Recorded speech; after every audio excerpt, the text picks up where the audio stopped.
I can only do this for about 95 hours and 50 minutes, though, before my hard drive fills up, so. Well, let's get through this thing. Here we go. Last time. That is faster than usual, because everybody knows I speed it up in post-production, but even faster than that.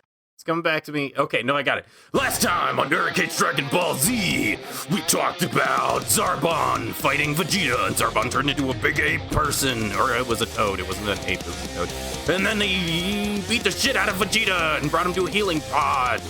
And Vegeta's all better now and broke out of the pod, and that's where we're at!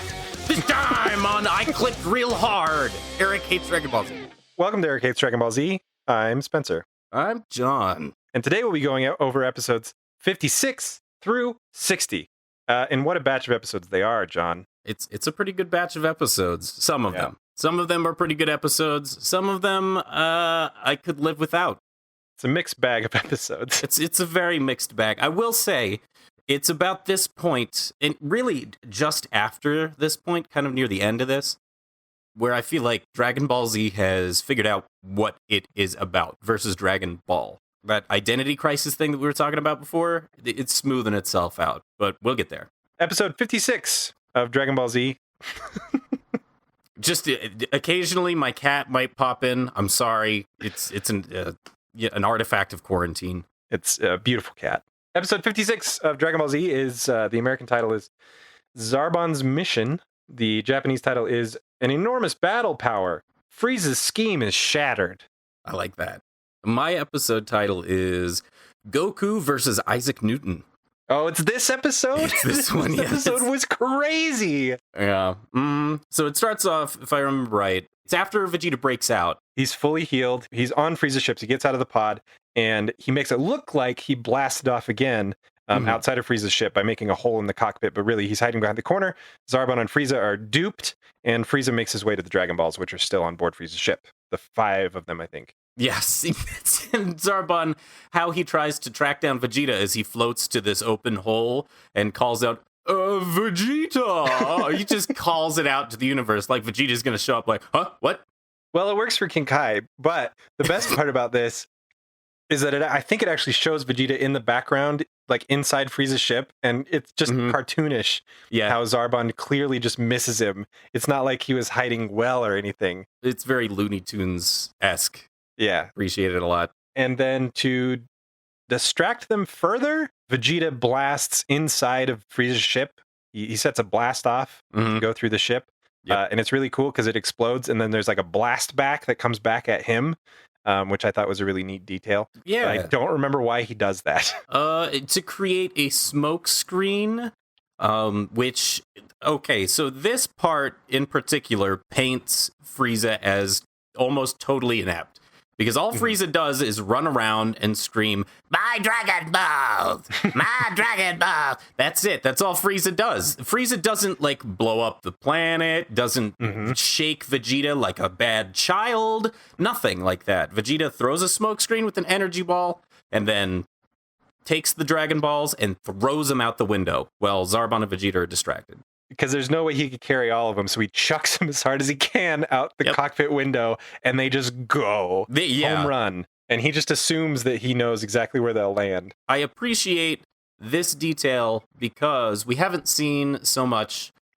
Maybe occasionally we've seen these super-powered fighters do just, like, regular dude stuff, like throwing something. So this super-powered guy really throws these balls, and it's kind of fun. It's kind of fun for me. I don't know why.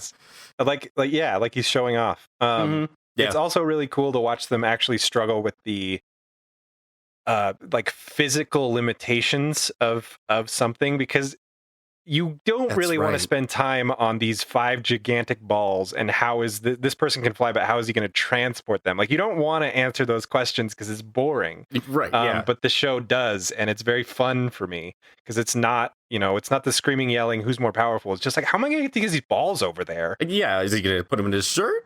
What's he going to do? Yeah, exactly. Vegeta sneaks away from the ship as Frieza is screaming at Zarbon, "Go find him or I'll kill you!" Some Vegeta or some Frieza shit that he's saying. Vegeta is like up to his neck in water. and makes some snarky Vegeta comment like, "Huh, they'll never find me if I go in the water." And he goes, "Boo," and just goes under the water real slow. It was so creepy. It was really weird. And I enjoyed watching Vegeta like just kind of have a nice little swim underwater. I think there was some great. Weird. There's some alien fish. seahorses that are just scared of him. Yeah, that was great. As well they should be. And after that, I think he finds the Dragon Ball. He does. He says something like, "Oh yeah, I'm glad these are close to each other," and like sincerely excellent throwing skills on his part. Astounding, because they're within feet of each other. It cuts to Gohan, whom Gohan has the Dragon Radar still from last time, looking for the one lone Dragon Ball that's all by itself, and comes across the village that Vegeta had nuked previously, and somehow just knows that it was Vegeta. Gohan's like, "Oh, Vegeta, how could you have done this? How do you know? How do you know it was him? You don't." He smells it. Smells that Vegeta smell all over the bodies. He does have an odor. This part actually, like, it hit me a little harder because I was just laughing at, I don't know, it was just ridiculous. Like, Gohan going off on his own and him finding a village and like looking around and seeing all of the, I guess it was fine. But then it really took a turn when I figured out what he was doing, because he wasn't going after the Dragon Ball. He was just kind of sitting around the village. Yeah. And then he starts digging graves for the Namekian villagers that Vegeta killed, and he starts burying them. It feels heavy, and it goes, so there's kind of a weird tone shift where Vegeta submarines himself into the water. He takes a nice little dive. Gohan finds the village. It cuts back to Vegeta, who emerges from the water to find all the balls that he threw. Vegeta senses something in that moment, and the screen like flashes for a bit, which I appreciate the indication of sensing power levels, because Vegeta has now sensed Krillin, who recently had that power up from Guru and is just flying willy-nilly because he's so strong now. Vegeta's like, "I got you now, you son of a bitch," and chases after him. And then it cuts back to Gohan, who at this point has finished digging like 30 graves for all these Namekians. He's buried all of the dead Namekians. That's when it sunk in for me, I think. He's a kid. Yeah. And he actually had the foresight to do this, and he has to have it weigh on him. It was really interesting, like a total heel turn moment where it went from all this tension of like Vegeta going to kill him to like just marinating in sadness. This is one of those moments where you're like, oh, like when they're collecting the bodies of their friends post the first whole Vegeta episode. fight. Yeah, it was just a very sudden, like, ooh, okay, all right. And I like that. I do too, quite a lot actually. It gives the show some. Is levity the right word there? Levity is more light.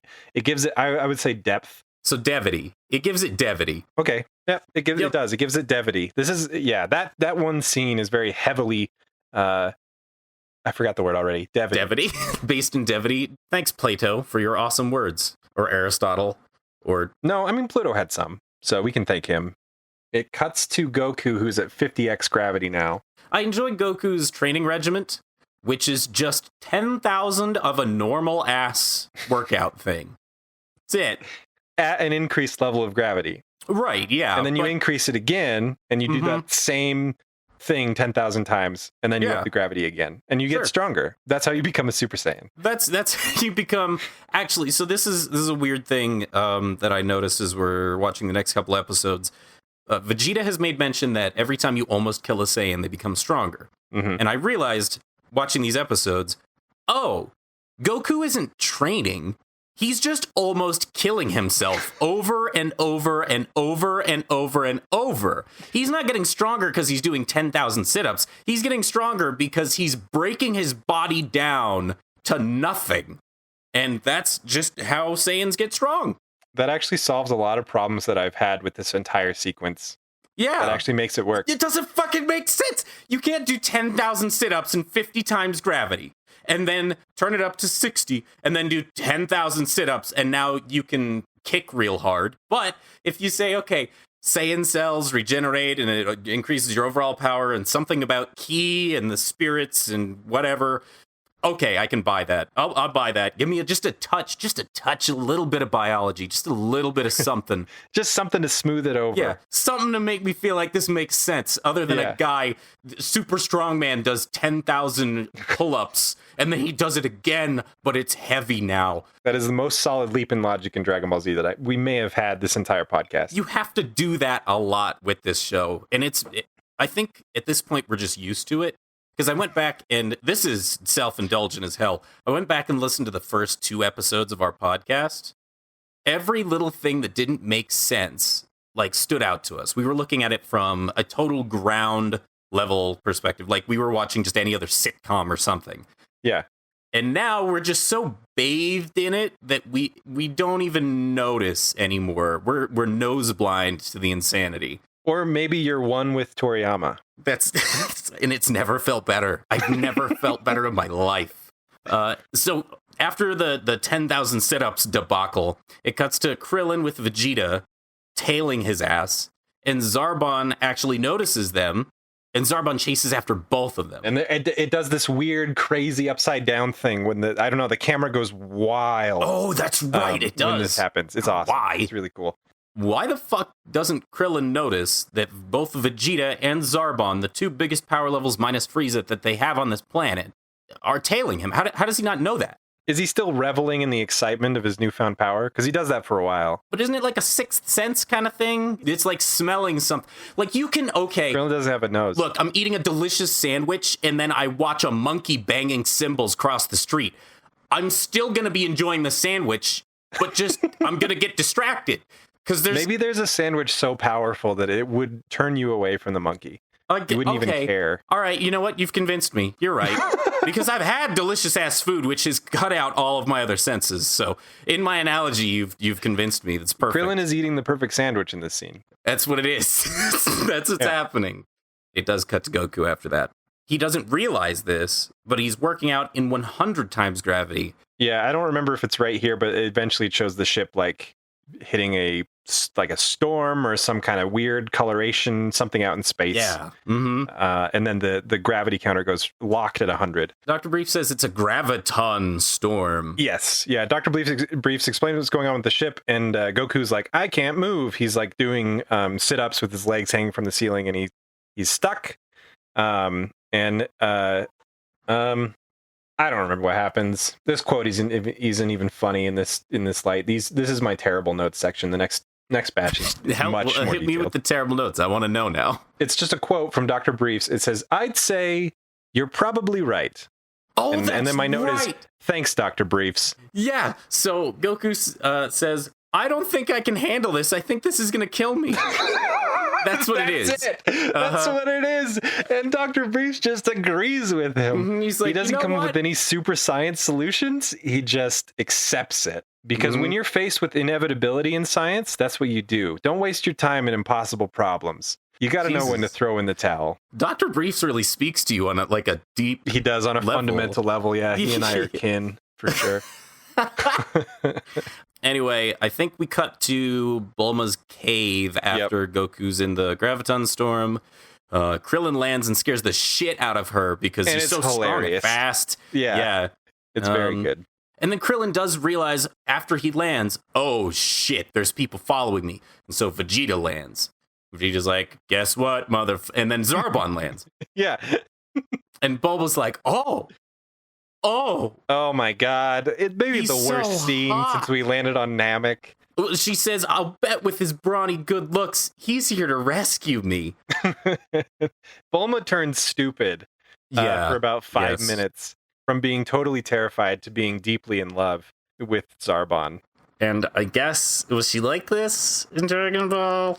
I don't know. I don't remember. I assume that she is at least some of the time a competent adult-like figure for Goku, who is the mess around type. I assume that there's a balance there. But I think that's how it ends, is she's Yeah. That is where my notes end. Mm-hmm. So Bulma thinks Zarbon's cute. And and Krillin's like, I did a tweet on this a few days ago.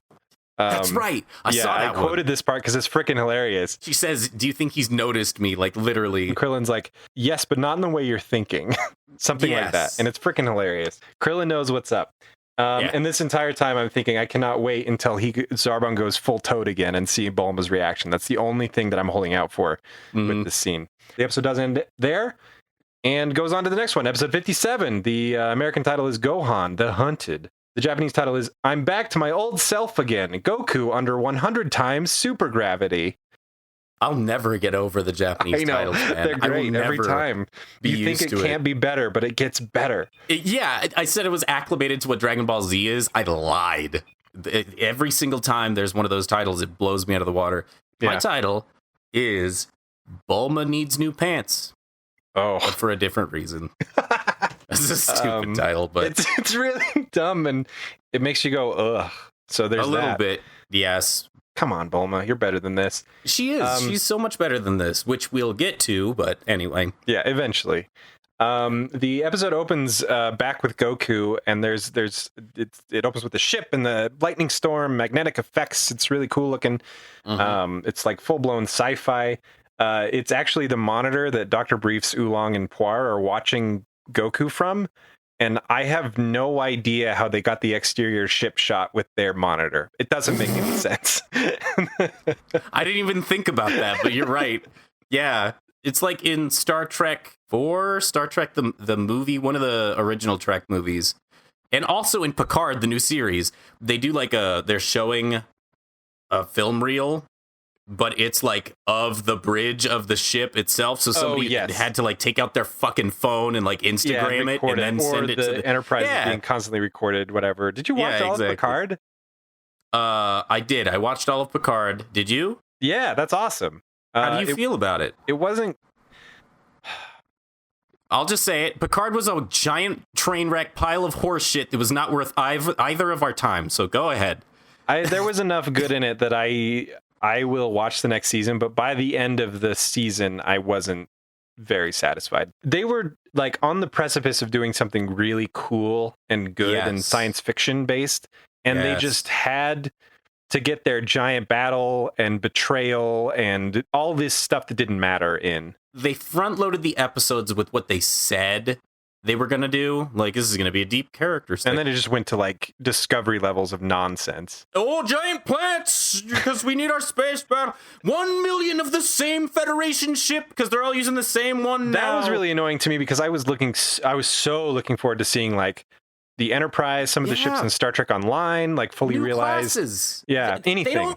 We'll freak out about that later. In our next podcast. Both of us hate New Trek. Yeah, there you go. What the fuck are we talking about? Episode 57. Goku's still stuck in that storm. Yeah, so he's stuck in the storm. Dr. Briefs and whatever, they're monitoring him. It cuts inside to Goku, and he's at 100 times gravity. He's still in that position where his feet are hanging off. Are you okay?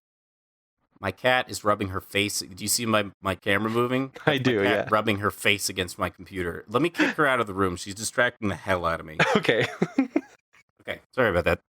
Yeah, he's stuck on that wire, and he cuts his hand on the wire. Dude, it's gross. So he tries to do a pull-up to get himself off, to get his feet off so he can get down on the floor again. Mm-hmm. And he grabs a rope sort of thing to support himself and pull up. And as he's doing that, the gravity really takes hold and forces him back down. And blood just spurts everywhere. His hands just get torn to pieces. Yeah. It's awful. Gross. I had no idea that this was in the show. This level of you don't get to see violence realized in this sort of painful manner. Usually it's just people disintegrate or they're bleeding from the mouth or whatever. Right. It was weird. Everybody's had their hand slip on something and gotten that burn or that cut. Yeah. You could feel it. Yeah. Universal experience, and it feels bad. And afterwards, I think he actually shoots an energy blast. And then he tries to Kamehameha the support so he can get down. Yeah. His Kamehameha is freaking weighed down by gravity. Yeah, that was good. That was really good. It was super cool. It makes no super fucking weird. sense. But it's really cool. It was really cool. Yes. The music here is also really good.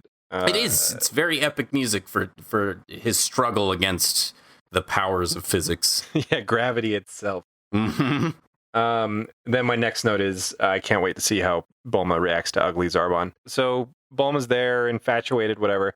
Zarbon and Vegeta start fighting, and it kind of kicks ass. Actually, the fight is really cool.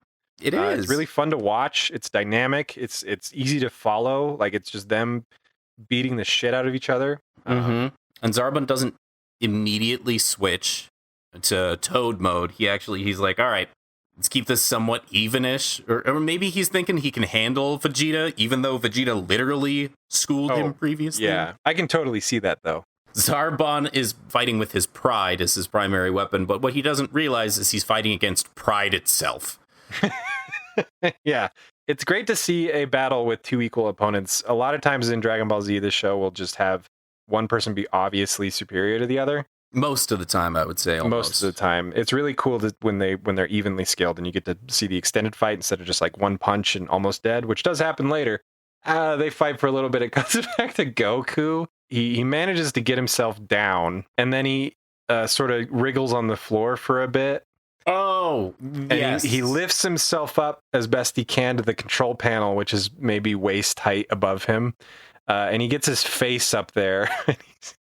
He just starts rubbing all over it with that face of his. He's trying He's trying really hard because he can't get his arms to move up there enough. And it really disturbed me greatly. It was, I really liked this scene because not only was it slightly comical, but also because you could tell that the gravity itself is stronger because the colors are extremely oversaturated.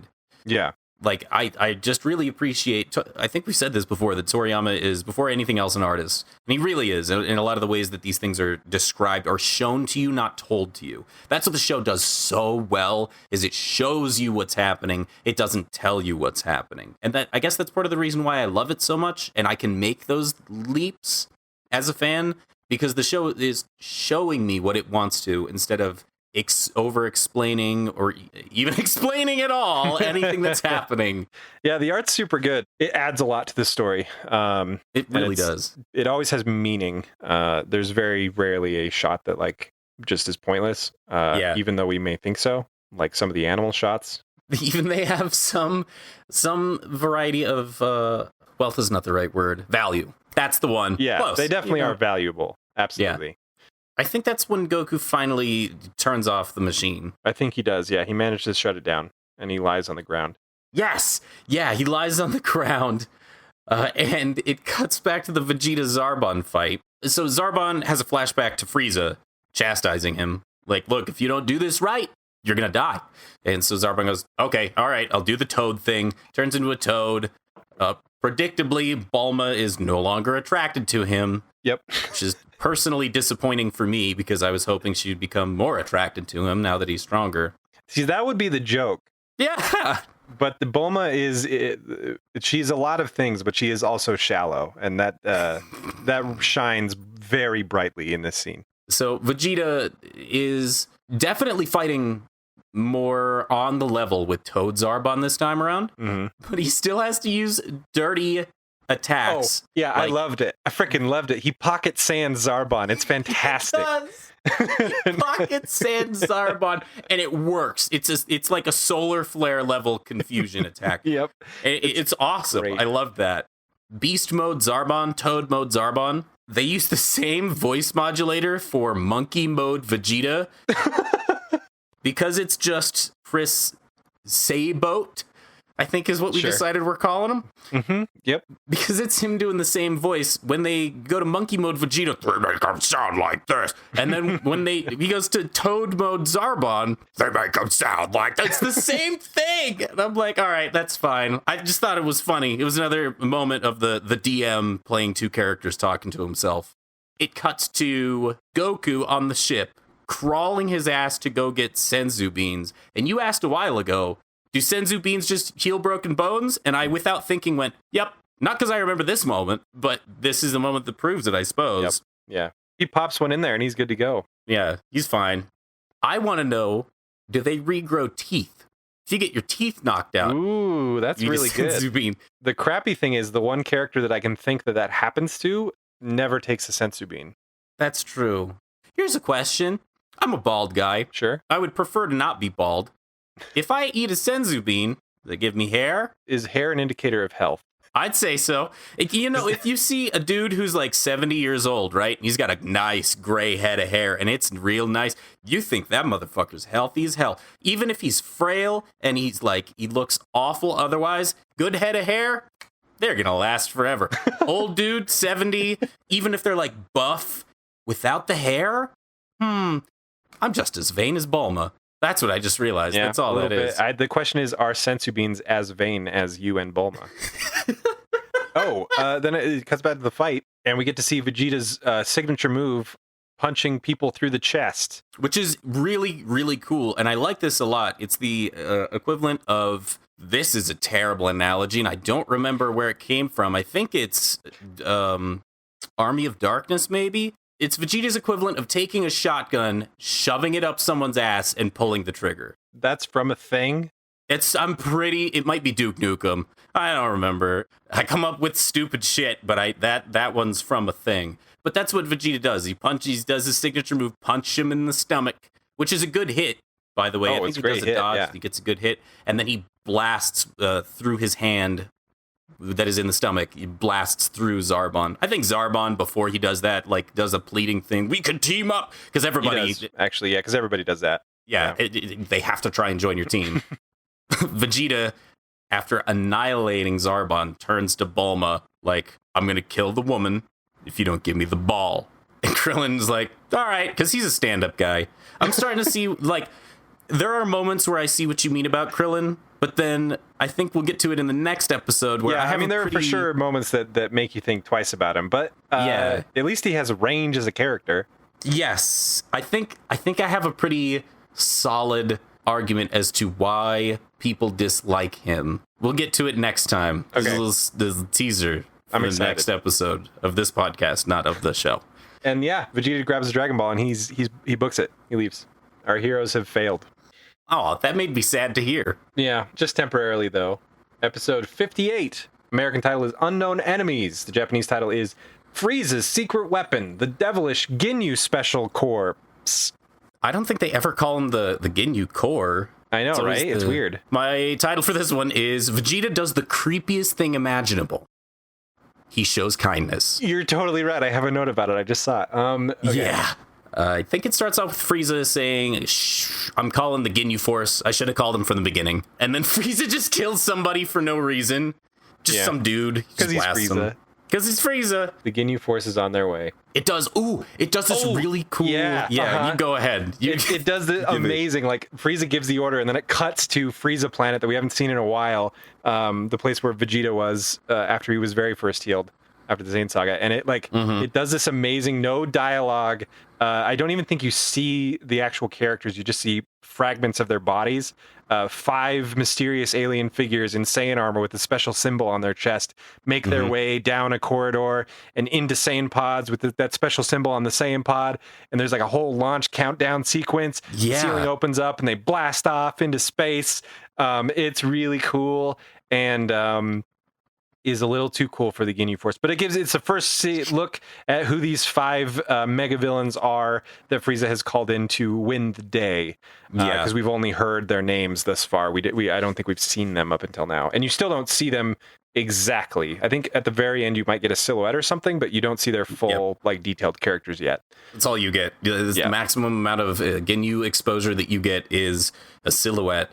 And after their awesome "we're a professional force" it's really good section, it cuts to King Kai's planet, which I totally forgot about. I was like, oh yeah, these guys are training with King Kai. Yeah, that was like 7 episodes ago. King Kai senses the Ginyu Force and kind of freaks out. Yep. He says that they're Frieza's private army.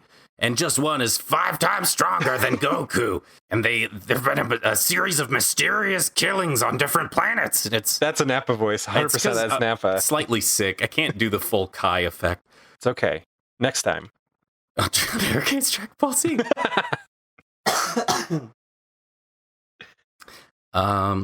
Is it at this point that Goku is now at 100 times gravity? Oh! I remember. It's because after he takes the Senzu Bean and he's like, now that I know what 100 times gravity is, that's right. That's what I have to train at. And so he just jumps. He just cranks it up again. Boop, Gohan has the ball now. Wait, how? The water ball. The water ball. That's right. Okay. Gohan is the water Dragon Ball. He meets Vegeta in the air. These people just keep running into each other. The planet is humongous. It takes several days of endless flight to cross its circumference. But they keep running into each other. Like directly into one another's path. It's ridiculous. Gohan senses Vegeta first, tries to lower his power level, and then hides a little bit. Vegeta notices. She's like, I know there's somebody out there. Who's out there? Who's out there? Gohan goes, oh, he doesn't know that I have the Dragon Ball. I'm going to hide the Dragon Ball and then just poke out. So he pops out and he goes, it's me. Hi. And Vegeta confronts him and says, hey, what's going on with that very suspicious radar-looking thing? It wouldn't happen to track Dragon Balls, would it? And Gohan's like, it's an antique watch. No, he says, it's a watch.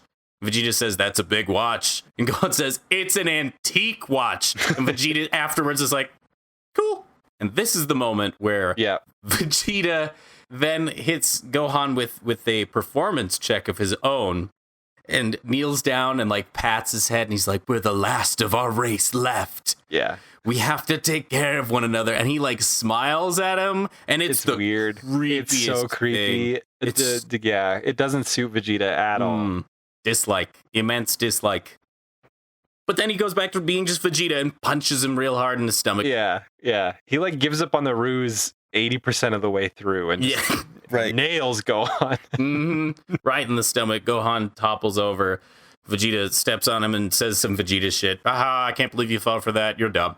And then flies away. And then Vegeta figures out the truth about Gohan's watch. That's my note. That's right, yeah. He realizes that and just loses it.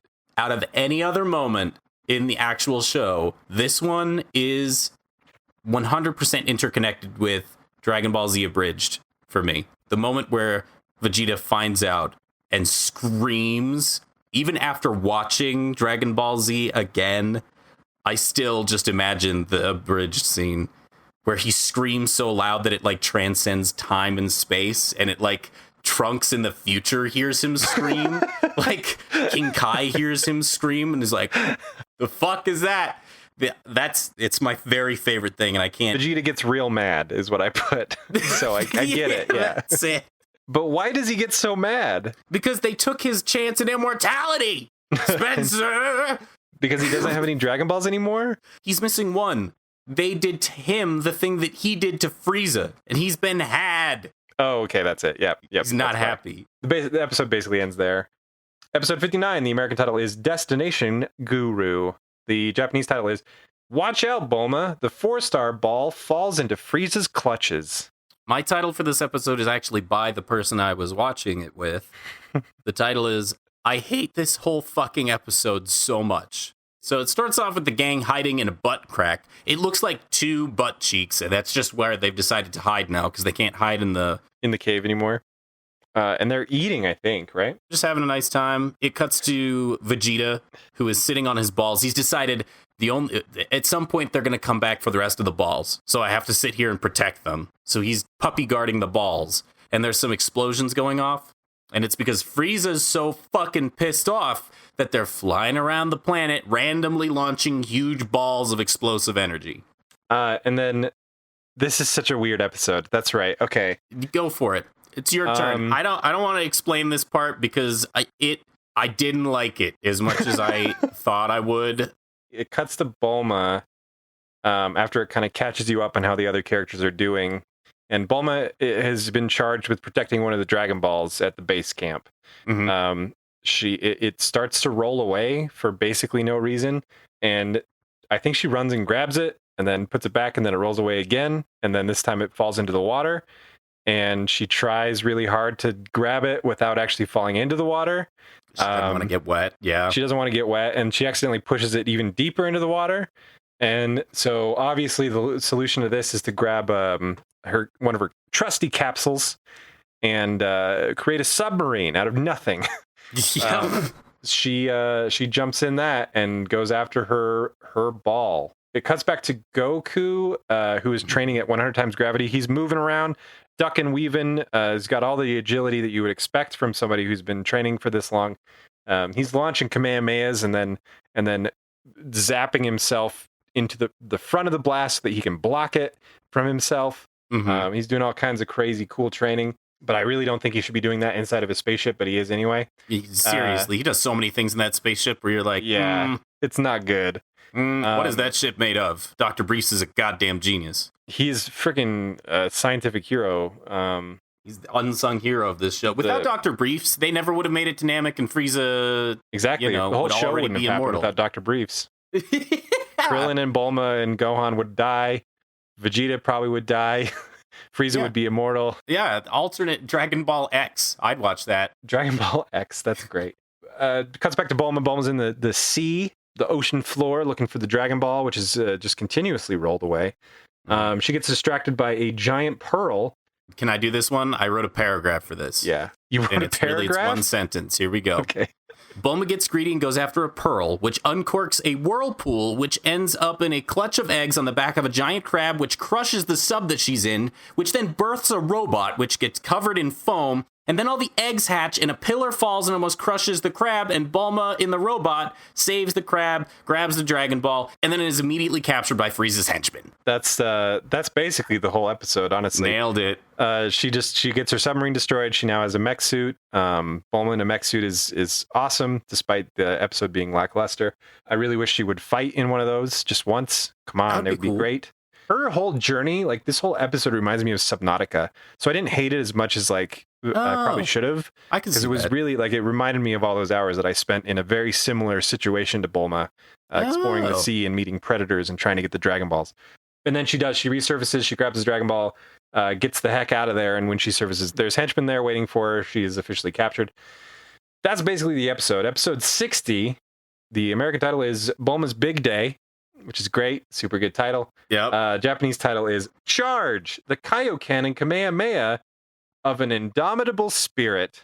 Which is interesting because I think that's 5 seconds of the entire episode. Yeah, it doesn't deserve at all. I can't believe it does not mention anything about Bulma, because this episode 60 is just a Bulma episode. It's Bulma's Big Day. My title for this episode, and I came up with a title for this one as I was watching it. I took no notes other than the title. Okay. The Adventures of Gatorface and Regular Ass Billy. That's it. It's really good. It's such an odd filler episode. It feels like a filler. It says, is it? I don't know if it is on the list at least it's the good kind of filler where at least rubs up against the plot of the show as a whole. Right. And I didn't entirely mind it. It did feel like we don't need to be here, but it wasn't terrible. I liked it more than the previous one. Yeah, for sure. Basically, Bulma uses her power of speech to convince these two henchmen that have caught her to go with her under the sea to get the Dragon Balls. She's basically lying, which is terrible. But she kind of lays it out. The Dragon Balls will get a wish, and they could get it before Frieza gets it, and they could wish for immortality for themselves, and she can take them to the Dragon Balls, and the henchmen go for it. They're like, okay, take it, lead the way, but don't try any funny business. So Bulma gets in the mech again, and they go underwater. Apparently, the Frieza Force, or at least these two dudes, don't need to breathe underwater. Did you notice that? Well, they're not. One of them is an alligator man. Sure, I guess I could see that. Yeah, the gator face is what I call him. And then the other one, I named Regular Ass Billy, because it's just like a human dude. So when the human dude is underwater, their mask actually, the Frieza Force has Saiyan-ish armor and then a helmet, and it looks like a thumbnail, and the top part that looks like the nail covers over his face. Okay. So I guess Regular Ass Billy can't breathe. Yeah. Even though there's no oxygen storage or... No, do you really expect this show to have an oxygen to take? Actually, now that I'm saying that out loud, I do expect this show to take 15 to 20 seconds to look at the back of the Frieza Force soldier and show this is an oxygen tank. Now that I'm saying it out loud, I totally am surprised that that's not there. Yeah, I could see it. Goku continues to ruin the spaceship by training. Enough said. Done. I didn't actually understand what Bulma was trying to do until about halfway through this episode. It's actually not that bad. It's kind of a clever plan. She leads them back through what she had already gone through in the previous episode. After she finds the giant pearl in the previous episode, she finds this chasm where the Dragon Ball falls down. Inside the chasm is like 1,000 billion eggs of these giant crab creatures that she rescued. And the eggs are still there. She leads them back, the Frieza Force, back down to that spot. And they're about the size of a Dragon Ball, Namekian Dragon Ball. And she says, hey, cool, there they are. Just grab them, as many as you can get, and you can make that wish. And so the Frieza Force is really stupid and does that. Yeah, they think that they've stumbled across hundreds of Dragon Balls, and they're going to get tons of wishes. As you would expect, the eggs hatch. The eggs hatch, yes. And they start getting attacked, and Bulma runs away. Bulma finally gets away with the Dragon Ball, gets back to the surface. She's still in that mech suit.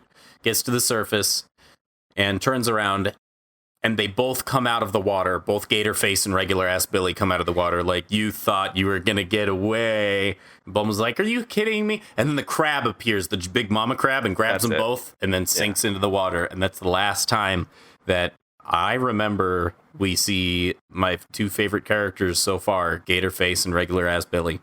I think at the very end it cuts to Gohan and Krillin heading to the Guru's place, and they're still not there yet. Gohan's like, oh, come on, let's fly at full power. And Krillin's like, okay. And then as soon as they do, Vegeta's like, oh, they're here. I gotta go get them. That's my last note, is caution was actually warranted. Right, yeah. Will Vegeta get to Guru's before Gohan and Krillin? And what's up with Bulma now that she's had her big adventure?